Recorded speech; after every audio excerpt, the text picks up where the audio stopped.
राम राम, काय मजेत का? चला शेतकरी मित्रांनो, मान्सूनच्या प्रवासाची माहिती मी तुम्हाला या व्हिडिओच्या माध्यमातून देत आहे.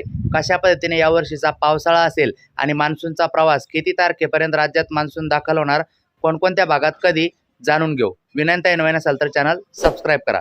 आता मे महिना सुरू आहे मित्रांनो, आणि मे महिन्यामध्ये अवकाळी पाऊस हा आता थोड्या कालावधीनंतर पडत राहणार. मान्सूनच्या प्रवासाबाबत बोलायचं झालं तर 27 मे रोजी केरळ येथे, 6 जूनला महाराष्ट्रात, तर 15 मेला अंदमान निकोबारमध्ये, 5 जूनला गोवा आंध्र प्रदेश किनारपट्टी कर्नाटक भागात, तर 6 जूनला महाराष्ट्रात दाखल होईल.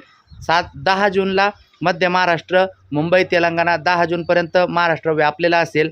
15 जूनपर्यंत गुजरात, मध्य प्रदेश, उत्तर प्रदेश, 25 जूनपर्यंत राजस्थान, हरियाणा, उत्तर प्रदेश आणि 30 जूनपर्यंत दिल्लीपर्यंत मान्सून आहे. यावर्षीचा पावसाळा चांगला आहे आणि विशेष करून सर्वत्र चांगला पाऊस पडणार आहे. भेटूया, नक्की आवडला असेल तर लाईक करा.